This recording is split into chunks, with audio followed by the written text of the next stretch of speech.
I want to bring in NBC's chief foreign affairs correspondent, Richard Engel, in eastern Ukraine. Admiral James Stavridis served as Supreme Allied Commander of NATO and is an MSNBC chief international analyst. Peter Baker is chief White House correspondent for the New York Times and an MSNBC political analyst. So, Peter, the president's remarks kind of give us a window, I think, into the pressure, the frustration he must be feeling in dealing with Vladimir Putin right now. I'm wondering if that's what he's saying at the fundraiser. What's the conversation like behind closed doors? Yeah, I think you can imagine it's even earthier. I think it's a frustrating time for the White House right now when it comes to the war in Ukraine, because they feel like for all of the advantages that the Ukrainians have earned over the last 2 years, we have faced this anniversary pushing back Russia, stopping Russia from taking over the country, stopping them from toppling the government in Kyiv. All of that is at risk. All of that is at risk right now because, of course, Ukrainians do not have any further help from the United States. Further aid has been held up in Congress. And you're right, the president doesn't have a lot of new options available to him. He may have more sanctions tomorrow, but they've unleashed a lot of the sanctions that they consider to be the toughest ones that they can do. There are some things that they haven't been willing to do in terms of cutting off Russian oil, but there's a lot of concern about whether that would have a negative effect, obviously, particularly in Europe. So they're in a bind right now, and I think that that frustration is what came out last night at that fundraiser. So, Admiral, even the State Department suggests that these new sanctions are going to be along the same lines of what we've seen so far. There is a Wall Street Journal editorial encouraging the administration to seize roughly $300 billion in Russian funds being held in Western banks around the world and use it to rebuild Ukraine. Garry Kasparov has suggested just don't acknowledge him as the president of Russia. That hits him where he lives. He wants legitimacy. He wants people to respect him. What is in the toolkit, if not some of the, if not something beyond, what we know is problematic in Congress, which is passing aid to Ukraine? Yeah, number one, and I'm just going to draw a line under it. The number one thing the United States could do to knock back Vladimir Putin would be to succeed in blunting his invasion of Ukraine, and the president should not miss a moment of making that point. Number two, you could go after Vladimir Putin's personal wealth.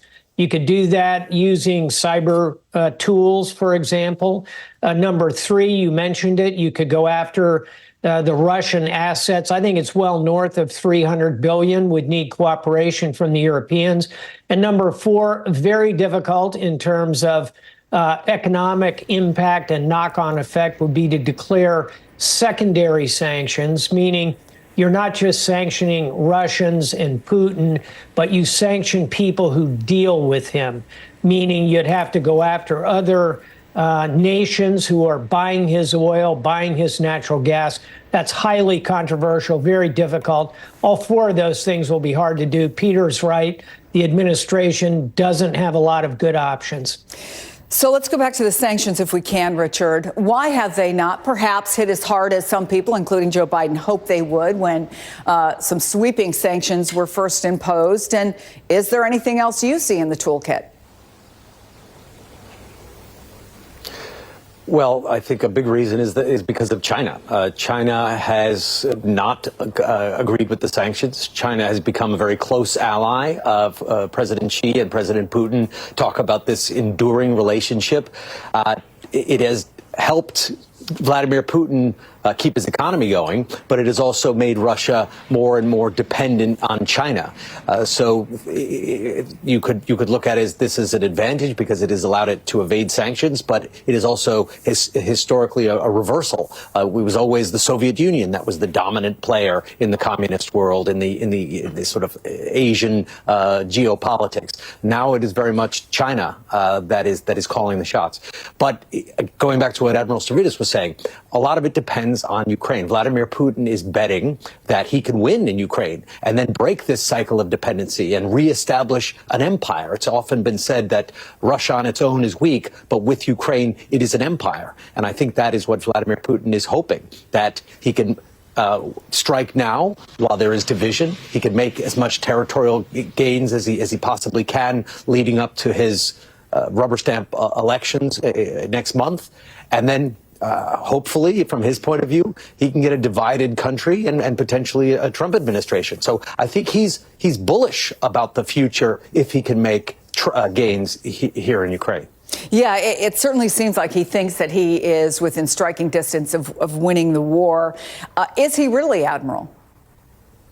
No, he is not. And I think we are at pretty close to peak Putin in terms of Ukraine, simply because of the level of casualties he sustained. 125,000 killed, probably 200,000 grievously wounded. 500,000 young Russians have departed Russia in order to avoid the draft. He's going after mercenaries from Cuba to the Chechens. He does not have the means to simply sweep across Ukraine unless the United States simply walks completely away. I can't imagine us doing that. Where I think this thing lands most likely, the best Putin can hope for is a negotiation that freezes the frame roughly where it is now, a Korean-style war ending. We're a long way from that. That's not going to happen until after our elections, because that answers the question, will the U.S. stay in this? I sure hope we do. Well, that brings us back to Congress coming back, Peter, 10, 11 days from now, and the whole question of aid to Ukraine, $95 billion, everything that we enumerated at the top of the show, from the death of Alexei Navalny, they've taken a Los Angeles ballerina into custody, the satellite, on and on and on. Is there any sense that the Biden administration has a plan to use all of that successfully to put pressure on members of Congress to get that aid passed? Well, they certainly hope that the Navalny death changes the dynamics on Capitol Hill, that reminds recalcitrant House Republican leaders who don't want to have a vote on the floor on Ukraine aid of what's at stake here, that Vladimir Putin is not, in fact, a friend of the United States. He's not a friend of the West. He's not a friend of civilization. He's, in fact, as the Biden administration would put it, a ruthless killer, and that the United States has an interest in standing up to him. Now, whether that actually changes the dynamics on the Hill, I'm not so sure. Remember, when they come back, the House has to worry about a government shutdown. They have to figure out a way to avoid, a looming crisis on that alone. It's possible if they come up with a deal to keep the spending levels going, and they can somehow throw in Ukraine aid in there. I think that's conceivable. But remember the pressure that Speaker Johnson is under. People like Marjorie Taylor Greene are saying that they will put a motion to vacate the chair, that is to oust the speaker, if he were to allow a vote on the Ukraine aid on the floor, because she knows and everybody else knows that if it were to get to the floor, there is a bipartisan majority for it. But the conservative hardline wing of the Republicans right now are holding Speaker Johnson to account and trying to keep him from allowing that vote.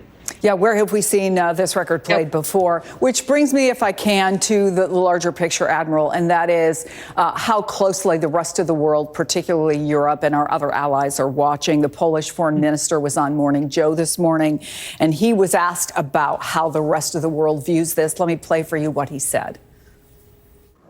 If this persists, if countries conclude that America cannot come to help them, even when its president wants to, countries will start hedging.